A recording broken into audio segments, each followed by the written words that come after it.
langkah teknis, Bu. Baik Bu, untuk bagian TPACK-nya saya saya tampilkan di RPP itu di bagian ini Bu, di bagian Bu, persepsi Bu. Itu di sana saya juga menampilkan beberapa video gitu Bu, biar anak terpancing dalam materi yang saya berikan gitu Bu. Kemudian juga untuk TPACK-nya di soal-soal pretest Bu, sama soal post-test. Kemudian ada di penguatan materi Bu, untuk TPACK-nya. Lalu Bu, hotnya? Untuk hots di menganalisis Bu, saya di Sintak PBL, kebetulan saya di sini mengambil Sintak PBL, jadi saya mengambil untuk kegiatan host anak-anak yaitu pada analisis.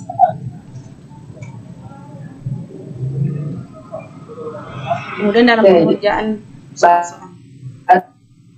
baru indikatornya ya Bu ya, baru Ibu menyampaikan tadi indikatornya sudah hot.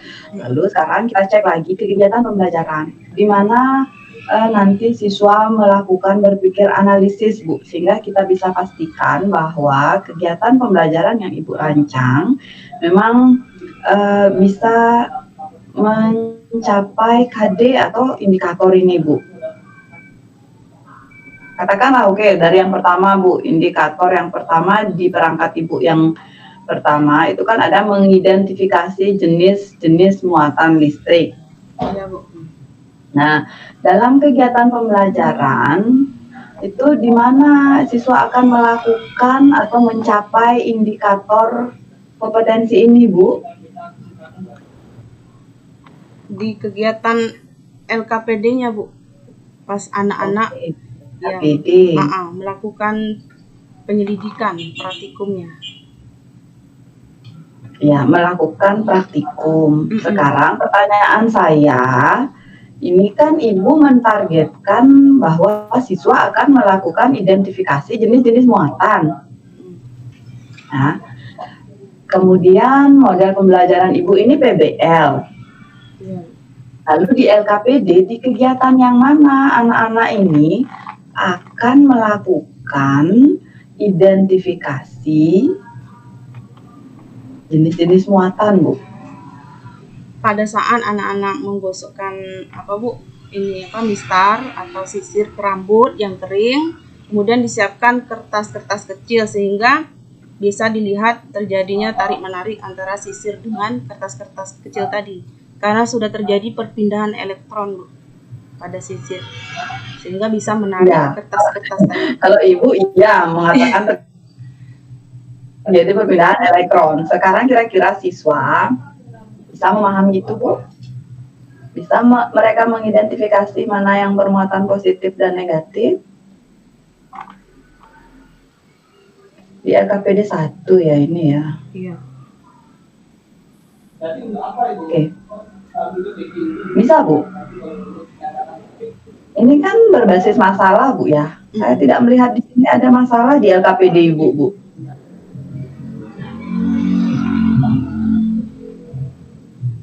Dan di sini tujuannya baru menjelaskan interaksi.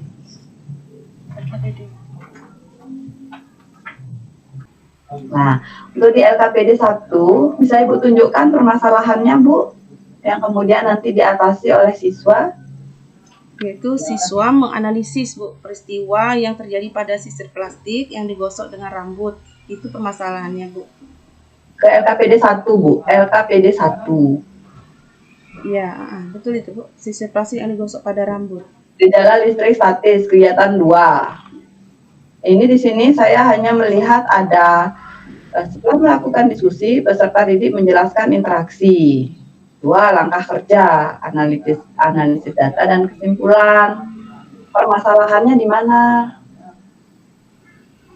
Permasalahannya ketika ini Bu, di studi literasi, siswa-siswa atau peserta didik itu melihat ya dari video link, kemudian ini apa yang terjadi pada ini kertas itu menempel pada mistar gitu atau pada sisir.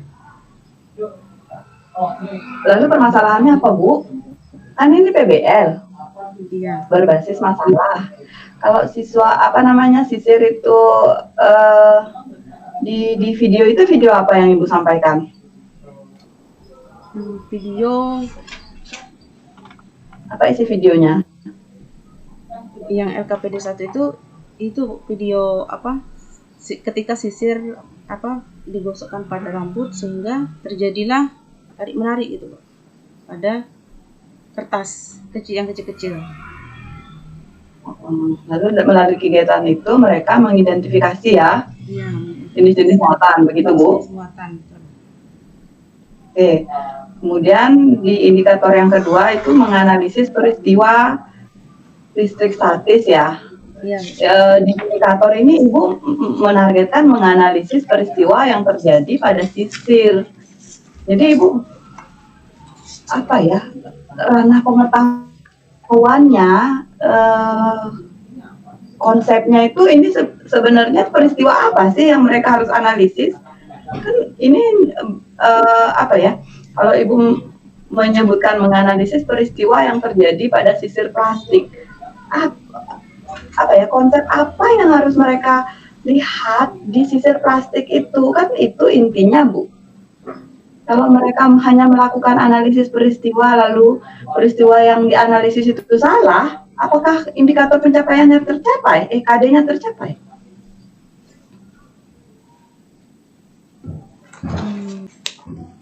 Mengidentifikasi jenis-jenis muatan, Bu, muatan listrik. Jadi muatan listrik itu ada yang positif gitu, Bu, ada yang negatif, kemudian ada yang netral gitu, Bu. Nah, ketika benar nomor 1. Saya nomor 2 pertanyaan saya, Bu. Indikator yang nomor 2, Ibu kan menganalisis peristiwa yang terjadi pada sisir plastik yang digosok pada rambut yang kering. Nah, kalau misalkan nih kejadiannya siswa itu menganalisis dia, tetapi apa hasil analisis mereka itu tidak sesuai dengan konsep KD ini, apakah bisa jadinya terukur gitu loh.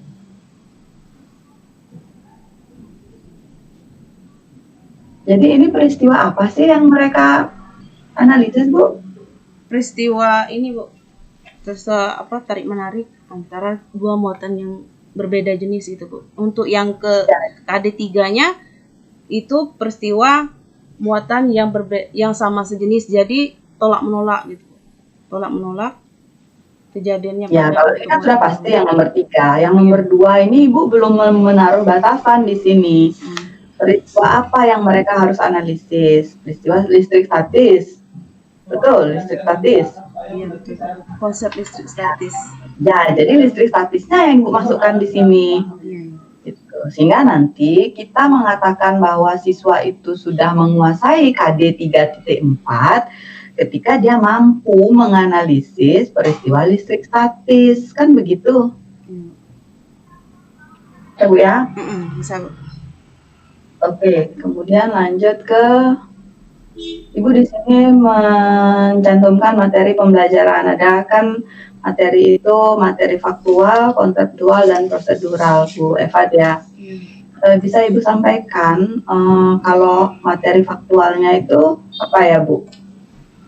Materi faktualnya yaitu bahwa atom itu bermuatan proton, bahwa atom itu ada terdiri dari 3 ya, Bu ya. Ada proton, elektron dan neutron, benda yang bermuatan gitu, Bu. Itu fakta berarti. Itu konsep, Bu. Fakta atau konsep itu Ibu bisa mengamati mana proton, mana neutron, mana elektron, Bu? Ya. Itu fakta ya, Bu? Iya, fakta, ya konsep ya, Bu ya. Maaf. Untuk faktualnya untuk konseptualnya adalah misalnya listrik pengertian biasanya. Dari pengertian misalnya listrik yang bahwa listrik statis itu adalah listrik yang diam atau tidak ada perpindahan arus yang mengalir gitu.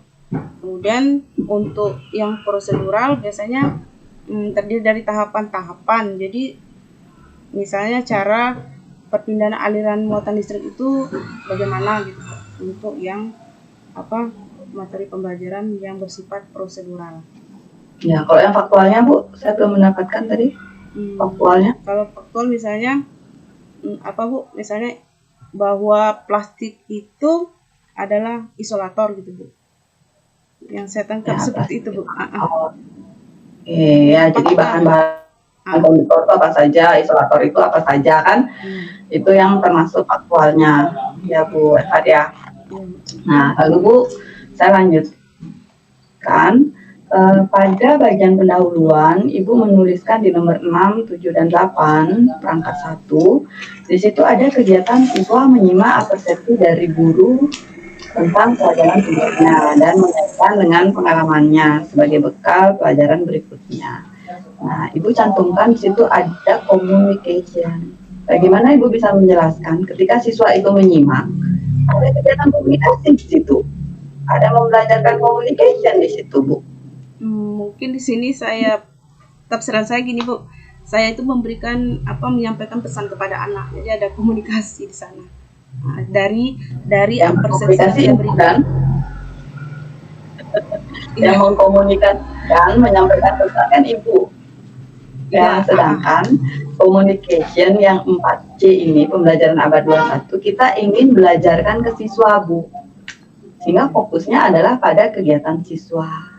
Nah, jadi ketika Ibu menulis di sini menyimak, lalu itu adalah komunikasi bagi siswa. Ini ingat ya, yang CC ini untuk siswa kan Bu ya.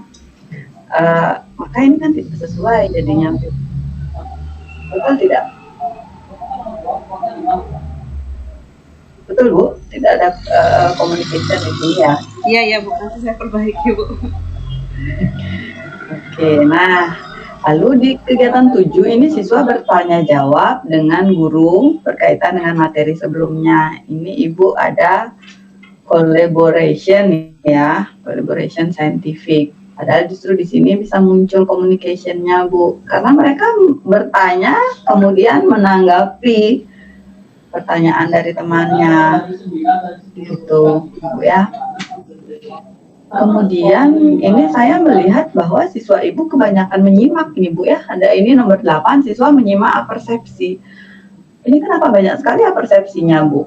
Kalau menurut Ibu sendiri apersepsi itu apa sih Bu? Apersepsi itu mengaitkan materi sebelumnya Bu. Misalnya pada gejala listrik statis, jadi anak-anak itu sudah mengetahui bahwa atom itu bagaimana gitu Bu. Dari pengertian itu apersepsi. Atau bisa juga materi sebelumnya gitu Bu, maksud saya. Jadi dari sintaknya sesudah tadi itu guru menyampaikan apersepsi, bahwa kemudian siswa yang menyimak apersepsi tersebut. Iya Bu. Ya, jadi ini kalau saya lihat kok siswanya banyakkan menyimak gitu ya, padahal inti dari pembelajaran itu kan adalah siswa Bu gitu. Sehingga yang diapersepsi ini si siswa lah yang aktif menggali pengetahuan menyampaikan pengetahuan awalnya gitu kan, si guru yang memancing dengan pertanyaan gitu. Jadi tidak guru yang mengaitkan gitu, tetapi siswanya lah yang mengaitkan pengetahuan awal mereka, seperti itu ya Bu ya. Iya. Nah, lalu di kegiatan inti Bu, di sini di kegiatan inti Ibu apa saja Pak dari PBL Bu, kegiatan inti? Cinta PBL-nya apa Bu? Orientasi pertama Bu. Jadi pada PBL yang pertama orientasi peserta didik pada masalah, kemudian yang kedua mengorganisasikan peserta didik, yang ketiga membimbing penyelidikan individu dan kelompok, kemudian yang keempat mengembangkan dan menyajikan hasil karya. Itu pada saat siswa bisa melakukan komunikasi.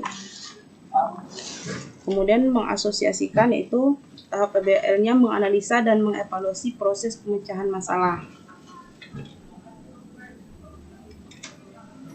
Sudah Bu?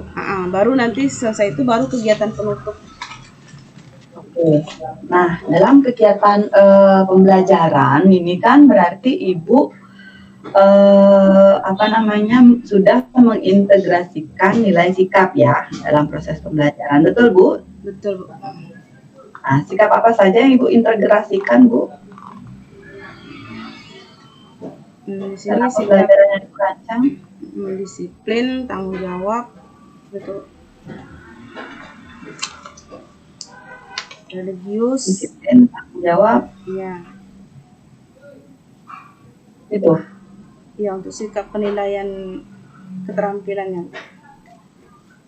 Oke.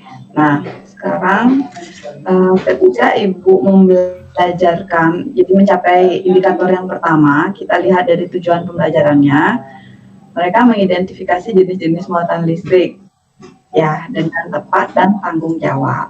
Nah, bisa Ibu ceritakan bagaimana proses penilaian tanggung jawab ini Ibu lakukan? Jadi anak-anak itu, Bu, nah di dalam grup WA-nya atau mungkin nanti luring bisa juga. Jadi anak-anak tuh benar-benar melakukan praktik itu, kemudian sampai dari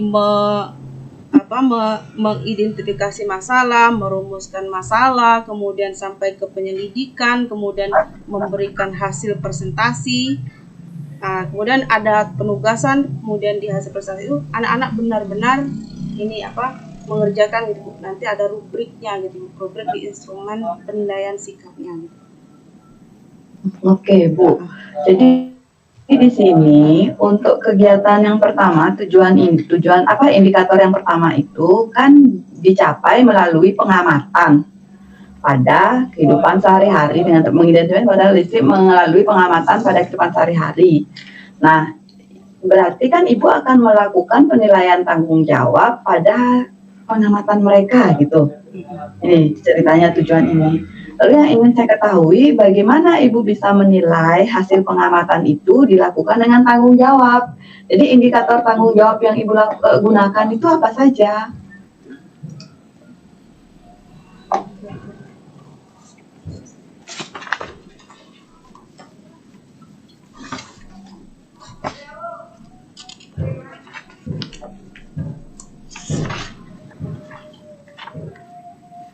Untuk menilai seseorang itu atau siswa Ibu sudah melakukan pengamatan dengan penuh tanggung jawab.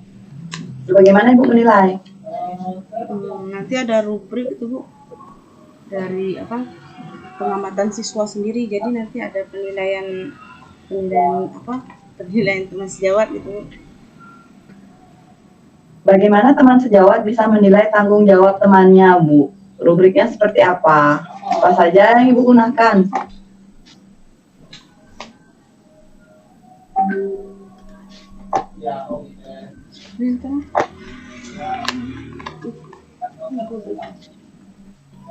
Bu Eva bisa fokus, Bu? Iya, Bu. Jadi nanti ada beberapa instrumen, Bu, dalam butir nilai sikap. Kemudian ada teknik penilaian ya, Bu, ya. Teknik penilaian diri, observasi itu, Bu. Ya, jadi tunjukkan pada saya, Ibu menilai sikap tanggung jawab, Bu.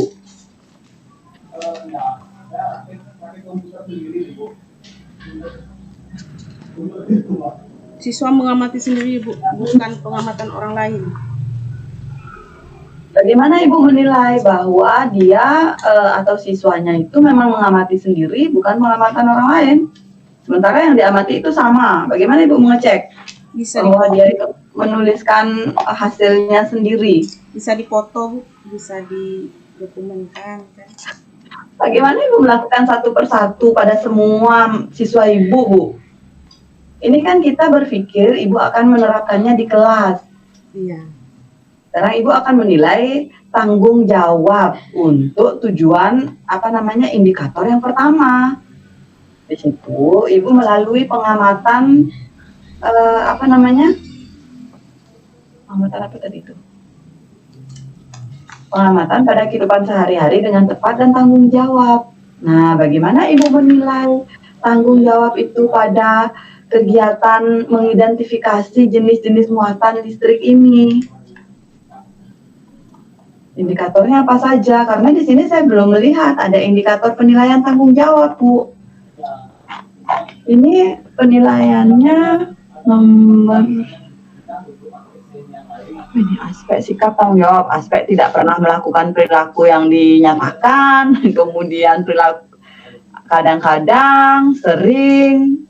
Ini perilaku yang dinyatakan ini apa yang dimaksud, Bu, untuk tanggung jawab?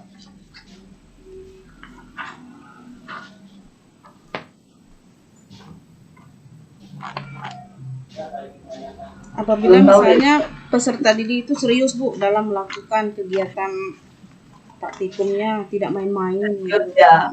Bagaimana Ibu menilai bahwa dia serius dalam melakukan pengamatan, Bu?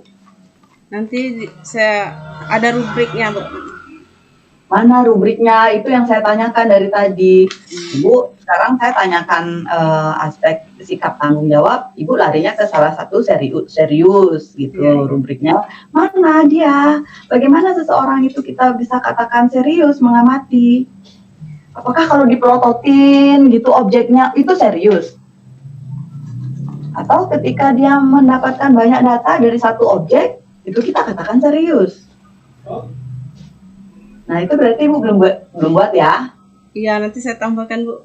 Oke. Iya. Berarti belum untuk di sikap. Iya. Ini kan Ibu akan merumuskan, mengintegrasikan sikap ke dalam pembelajarannya dan melakukan penilaian. Lalu untuk LKPD-nya, Bu, Ibu tahu karakteristik LKPD PBL, Bu? Kemarin rasanya kita sudah banyak bahas untuk LKPD PBL. Iya, Bu. Apa karakteristiknya, Bu? Sesuai langkah-langkah PBL, Bu. Betul, sesuai langkah-langkah PBL. Tapi karakteristiknya PBL itu apa?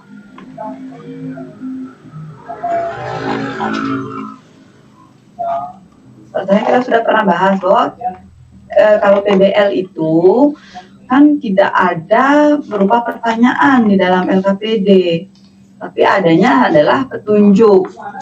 Nah, di LKPD Ibu ini kan semua jawabannya itu semua ada pertanyaan kan, Bu? Iya. Ya, kapan siswanya ini mencoba berpikir analisis? Menurut Ibu di mana terjadi proses analisis, berpikir analisis ini di LKPD Ibu? Ketika anak ini, Bu, ketika anak melihat apa yang terjadi ketika praktikum itu, Bu. Jadi ada analisis data di situ. Berarti kalau melihat data itu sudah analisis ya, Bu? Ngelihat aja datanya, dapat data, udah analisis berarti.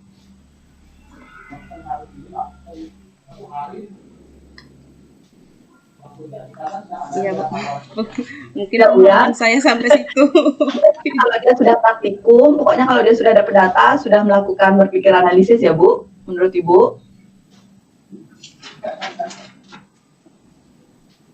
Ya, Bu, sudah ada data, kemudian bisa membandingkan dengan konsep yang ada di buku gitu, Bu. Oke. Betul nggak? Nah, jadi saya melihat di sini LKPD Ibu ini belum PBL dia, Bu, karena ini pertanyaan semua ini. Kan terjadi ketika sisir digosokkan ke rambut kering gitu ya, padahal sudah ada videonya. Video itu ada ini enggak? Video rambut digosokkan? Ada, Bu. Oh ya, itu kenapa Ibu ulang lagi pertanyaannya? Kalau begini tidak usah nonton video juga mereka akan bisa jawab ini, Bu. Iya, ya. Nanti saya perbaiki ya, Bu. Oke, ya, jadi waktu saya sudah habis, Bu Eva. Terima kasih atas konfirmasinya. Untuk waktu saya kembalikan ke Prof. Pradana. Terima kasih, Pak. Baik, terima kasih Bu Karno. Bu Eva. Ya, Pak. Ya, Prof. Kita lanjutkan ya. Masih di perangkat yang Ibu buat. Topiknya listrik, statik, dan dalam kehidupan sehari-hari. Mungkin yang pertama, Bu ya, listrik statik. Kenapa disebut statik? Karena listriknya itu diam, Pak, atau tidak mengalir. Kalau yang dinamis? Listrik mengalir. Mengalir. Yang mengalir apa? Arus listriknya. Itu dari Arus itu Nah, muatan apa itu? muatan elektronnya yang berpindah. Muatan elektronnya yang berpindah atau elektronnya yang berpindah? Kan beda ya. Kalau muatan elektron negatif berarti negatifnya yang berpindah, atau elektronnya sendiri yang berpindah. Elektron yang berpindah, Pak. Kemudian terjadilah ini apa? Muatan listrik, perpindahan elektron. Oke, Pak, saya sekarang lanjutkan ke indikator ya Bu ya. Tadinya menjelaskan konsep listrik statis dan gejalanya dalam kehidupan sehari-hari, termasuk kelistrikan pada sistem saraf dan hewan yang mengandung listrik. Kalau pada sistem saraf itu termasuk listrik statik apa listrik dinamik? Statis, Pak. Statis. Di saraf itu apa sebenarnya yang menyebabkan terjadinya listrik? Ada loncatan ion, Pak. Ada loncatan ion. Atau hanya ada perbedaan potensial di sana? Ada perbedaan potensial. Apa yang menyebabkan terjadinya perbedaan potensial?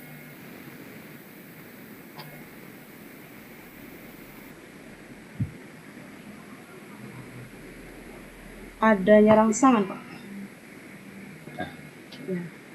bukan rangsangan. Tapi perbedaan potensial itu terjadi karena apa? Kan karena ada perbedaan pengutuban ya. Iya. Jadi ada kelompok positifnya lebih banyak, di selain pihak negatifnya lebih banyak. Ion-ion positif dan ion-ion negatifnya. Oke, kemudian mengidentifikasi jenis-jenis muatan. Kira-kira kalau mengidentifikasi jenis-jenis muatan listrik, kira-kira soal yang Ibu buat seperti apa?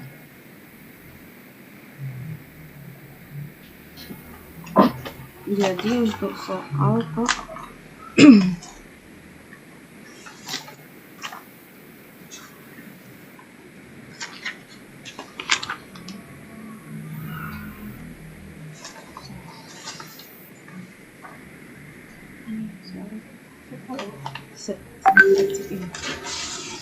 satu. Misalnya gini, Pak.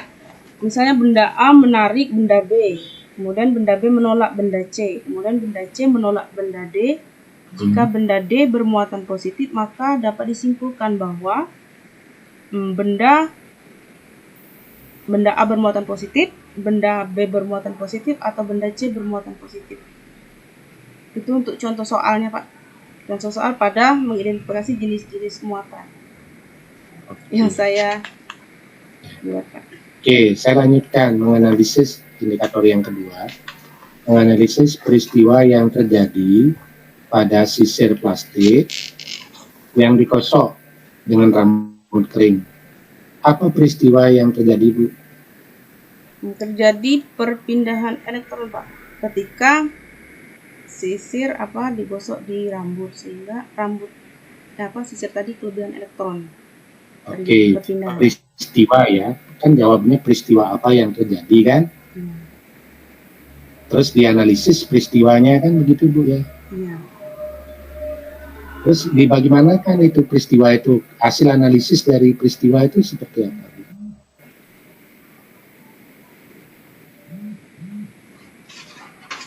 Hasilnya maka akan terjadi tarik menarik antara muatan yang berbeda jenis. Oke, kita lihat soalnya ya. Soalnya, coba menganalisis peristiwa yang terjadi pada sisir plastik yang dikosok pada rambut kering. Disajikan sebuah pernyataan, peserta didik menganalisis jenis muatan. Padahal di indikator pencapaian kompetensi menganalisis peristiwa yang terjadi. Di indikator sekolah, indikator soal menganalisis jenis muatan. Soalnya, sebuah sedotan plastik yang digosokkan pada tisu kering akan bermuatan titik-titik karena. Ini kira-kira menganalisis ya? Atau mengidentifikasi Karena 2 kali menurut saya Pak, 2 kali anak atau menjelaskan? berpikir gitu Pak. Bahwa anak harus tahu dulu. Oh, karena 2 kali berpikir ya. Iya, Ya, menganalisis. iya. Karena 2 kali anak Pasti menganalisis. Kalau 1 kali enggak, kalau 3 kali juga menganalisis. kan masalah berapa kalinya, Bu. Di sini apa proses berpikir yang dilakukan? Contoh, sebuah sedotan plastik digosok pada tisu kering akan bermuatan, jawabnya apa, Bu? Negatif. Iya. Karena apa? Elektron dari tisu. Kalau misalnya sedotan plastik. ya karena perpindahan elektron dari apa? Dari tisu. Iya, dari tisu plastik. Kenapa elektronnya pindah dari tisu? Mengapa tidak dari plastik ke tisu? Karena tisu karena tisu bermuatan berpindah ke sisir plastik elektronnya Pak. Karena terjadi Kenapa gosokan. tidak terjadi sebaliknya, dari plastiknya yang pindah elektronnya ke tisu? Karena sifat tisu itu Pak nutribol yaitu bermuatan ini Pak, proton itu. Kenapa muatan? Positif. Netral waktunya karena terjadi gesekan maka akhirnya perpindahan. Netral, proton positif, neutron baru netral. Oke, saya lanjutkan. PBL ya. PBL yang digunakan ya Bu ya. Iya Pak, rencananya PBL. Tapi Oh, mungkin rencana. masih ada salah.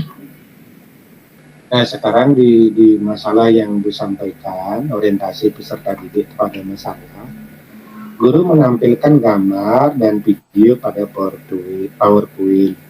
Peserta didik diminta mengamati gambar video tentang gerakan dan sedotan plastik yang telah digosok. Kemudian guru memberikan permasalahan yang berkaitan dengan gambar video. Apa permasalahan yang diberikan, Bu? Bisa Ibu lihat RPP, Ibu. Iya Pak, bisa. Nah, kan disuruh gosok, itu ada Ya. RPP, Apa ada videonya gosok. Kemudian guru memberikan permasalahan. Apa permasalahannya, Bu? Terjadinya peristiwa ini Pak, peristiwa perpindahan Ya, elektron. permasalahan. Kan Ibu menuliskan, kemudian guru memberikan permasalahan yang berkaitan dengan gambar dan video tersebut. Apa permasalahan yang Ibu berikan?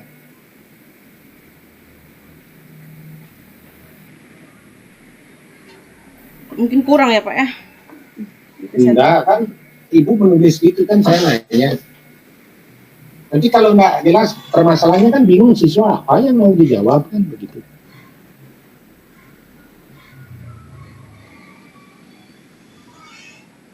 Siswa jadi bingung, apa yang mau dijawab ini orang permasalahannya. Ibu nggak kasih ini, apa sekarang pertanyaannya permasalahannya apa?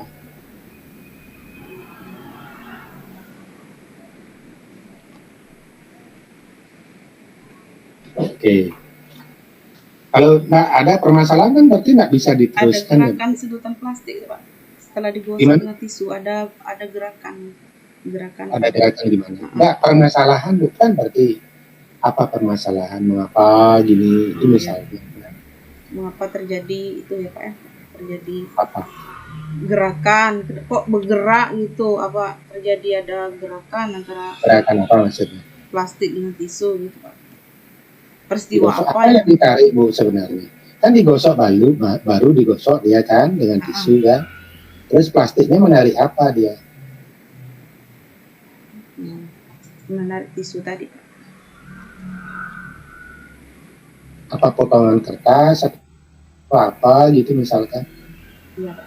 Dari ada pengamatan gambar saya berikan anak-anak. Iya kan Ada beberapa sudah. foto. Kalau tadi gambar dan video kan saya ada anu ini. Iya.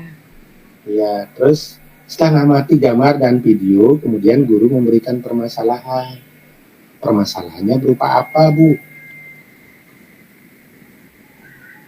Kenapa tisu berpindah, Pak? Kenapa tisu Berpindah ke mana? berpindah menempel ke plastik? Ke sedotan itu, setelah digosok-gosok gitu. Iya, Pak. Kenapa tisu menempel Iya, Pak. setelah digosok-gosok? Jawabnya apa, Bu? Karena ada perpindahan elektron. Perpindahan. Jawaban yang lain apa? Ada nggak?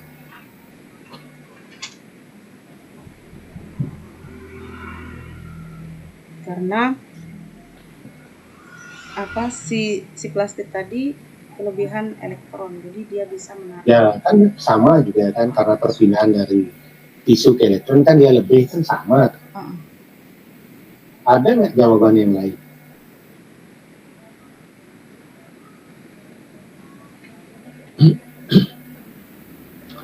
Oke, Ibu tahu nggak masalah yang digunakan dalam problem ini? Apa ciri-cirinya, Bu? Ciri-cirinya bahwa siswa itu diberikan permasalahan dulu, Pak. Permasalahan dulu, jadi ditampilkan dulu permasalahan. Karakteristik ciri-ciri masalahnya, Bu, bukan tahapannya. Masalah yang seperti apa yang diberikan di dalam problem based learning? Kan tidak sembarang masalah ya.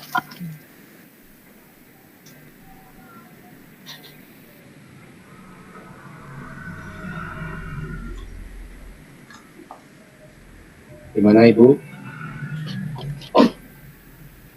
Bisa dari fenomena kehidupan sehari-hari gitu, Pak. Jadi permasalahan itu bisa diangkat di PBL gitu. Yang fenomena sehari-hari yang seperti apa gitu. Itu loh. Karakteristiknya kayak apa? Oke, saya bantu. Satu, karakteristiknya kontekstual, yang ada dalam kehidupan sehari-hari. Kedua, harus structure. Ketiga, harus open-ended. Tahu nggak masalah structure, Bu? Kemarin udah Bapak jelaskan, kalau lupa saya, Pak. Structure. Tahu nggak masalah open-ended?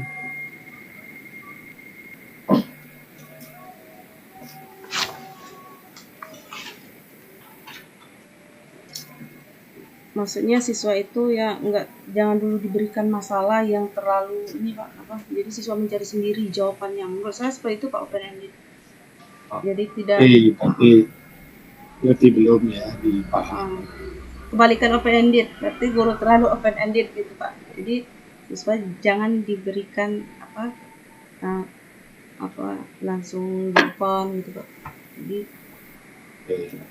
ya berarti belum Ibu pahami itu dengan baik ya, open-ended dengan.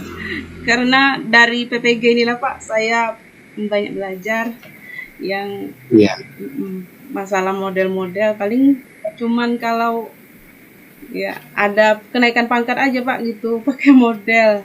Ada beberapa kali gitu. Ya banyak masukan dari PPG gitu, Pak.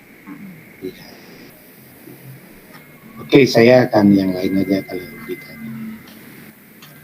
Nah, di dalam kegiatan langkah-langkah PBL itu, yang pertama adalah orientasi siswa kepada masalah.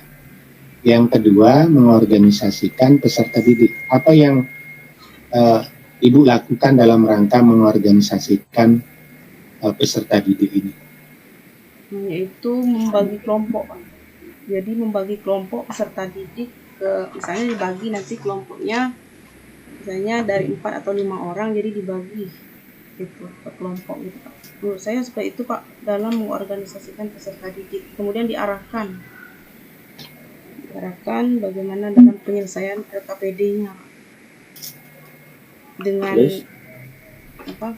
dengan karakter peserta didik.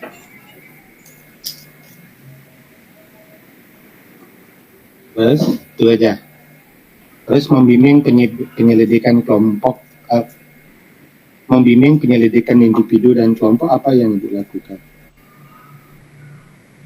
Di sini bahwa guru itu membantu ya Pak, membantu mengarahkan saja dalam ketika siswa melakukan penyelidikan gitu, Pak. Jadi di sini peran guru seperti itu Pak, menurut saya Pak. Ketika siswa melakukan kegiatan, guru memberikan fasilitas, misalnya berkeliling gitu Pak, berkeliling kelas. Jadi membimbing anak dalam membuat misalnya praktikum gitu Pak. Oke lah Bu, makasih ya. Tadi juga Bu Ratna juga sudah banyak bertanya terkait dengan penilaian, ya, sikap, pengetahuan, keterampilan. Nah ini di penilaian sikap spiritual, Ibu lakukan ada penilaian diri, penilaian antar teman ya. Mungkin saya nanya, penilaian antar teman itu gimana maksudnya? Maksudnya teman yang satu menilai teman yang lain, kira-kira aktif nggak dia Pak dalam melakukan kegiatan misalnya praktikum gitu Pak, diskusi. Nah ini penilaian sikap Bu. Dalam kasus penilaian sikap ini. Itu penilaian antar teman misalnya. Ya kan ada penilaian sikap itu dilakukan melalui observasi, sikap spiritual loh maksudnya. Pasti penilaian diri, penilaian antar teman. Seperti apa kira-kira itu?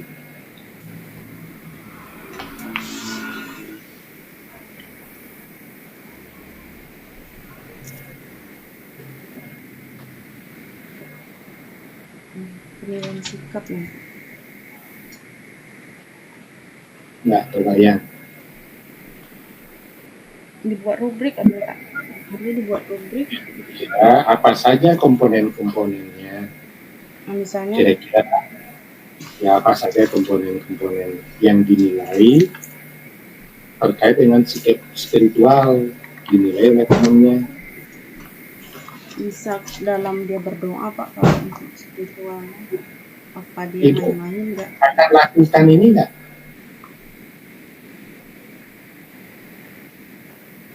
Ibu pernah melakukan ini enggak? Artinya menugaskan siswa menilai temannya, menilai teman sejawat. Pernah nggak melakukan itu? Pernah dulu Pak. Pernah Pak, waktu yang gencar ke-13 dulu Pak. Pernah ada yang penilaian teman sejawat gitu Pak. Kemudian penilaian antar teman itu, kemudian penilaian diri. Pernah itu Pak. Kira-kira bisa nggak berjalan dengan baik ini? Nampaknya kurang efektif Pak, karena siswa-siswa saya di sini kategorinya ya bukan masih ya dekat pantai. Jadi kalau untuk iya, artinya ini kan RPP ini akan Ibu gunakan untuk ujian ya? Iya Pak. Ya, artinya kan yang layak kira-kira apa yang bisa dilakukan kan? Iya. Nah, silakan Ibu dipertimbangkan itu. Jadi bukan hanya sekedar semuanya ditulis, tetapi nggak terlaksana. Gitu. Iya. Kalau terlaksana sih bagus. Nah, kemudian di penilaian keterampilan ada praktek, produk, proyek, portofolio. Nah, di penilaian praktek, udah terlampir, produk, tugas, kemudian proyek, tugas, portofolio, sampel. Ini termasuk penilaian keterampilan ya portofolio itu? Masuk Pak. Apa itu portofolio? Siswa itu diberikan semacam penugasan ya Pak. Jadi nanti dikumpul misalnya membuat makalah, membuat laporan. Menurut saya itu termasuk keterampilan Pak. Itu termasuk bagian dari keterampilan atau dia lain? Keterampilan Pak, termasuk keterampilan. Misalnya bisa nggak misalnya PR-nya dia itu diportofolio kan? Kalau PR mungkin terlalu terlalu sederhana. Mungkin untuk portofolio lebih ini Pak, lebih ada kayak ada pengantar gitu, Pak. yang ada ini apa? Menurut saya seperti itu Pak. Jadi Portofolio itu kan kumpulan tugas sebenarnya kan. iya, Tugasnya bisa apa saja, tidak mesti keterampilan. Hasil tes pun bisa diportofoliokan. Dilihat perkembangannya, maka ada portofolio perkembangan, ada portofolio showcase ya, itu dipamerkan nanti showcase portofolio. Bisa proyek-proyek itu di portofolio kan juga bisa. Produk-produk disuruh membuat apa gitu ya, membuat sejenis laporan bisa di portofolio kan. PR, tugas-tugas pekerjaan rumahnya bisa di portofolio kan. Video mungkin disuruh siswa membuat video juga bisa di portofolio kan. Portofolio itu kan karya tugas siswa yang didokumentasi. iya. Coba dianu lagi Bu ya, dibaca lagi ya. Iya Pak, ini banyak ya ilmunya dari PPG ini lumayan banyak Pak masuk. Ya, ini sudah waktu saya kira selesai, habis waktunya. Silakan, mungkin ada kata akhir yang Ibu ingin sampaikan. Baik Pak, Prof dan Ibu tuh, alhamdulillah di sini saya bersyukur sudah bisa ikut PPG Pak, dan bisa juga saya belajar mengenai cara membuat perangkat yang baik, kemudian ada unsur defeknya, ada unsur inovatif, kreatif, maupun critical thinkingnya. Karena selama ini Pak, ya di sekolah saya kadang-kadang masih menggunakan ya belum kayak model PBL atau model DL gini Pak, jadi masih dalam mengajar belum terlalu ya menggunakan model-model yang sepertinya, sehingga anak lebih menemukan atau anak lebih guru banyak lebih ceramah Pak gitu Pak. Jadi anak-anak sebagai guru, sebagai fasilitator. Ya baik, saya kira cukup Bu. Iya Pak, terima kasih atas bimbingannya. Saya kira waktunya sudah cukup. Iya, Silakan Ibu lead dari room ini. Jadi sudah semua ya Bu Ratna ya. Ampun Pak, untuk hari ini sudah habis. Ya, terima kasih Bu Ratna. Kita bisa istirahat lah kalau gitu. Makasih Bu Ratna. Ya, selamat Ibu Eva, selamat Bu ya. Sampai ketemu lagi. Mari kita tutup dengan para santu. Om Santi Santi Santi. Terima kasih, selamat siang. Saya izin, Beb. Iya.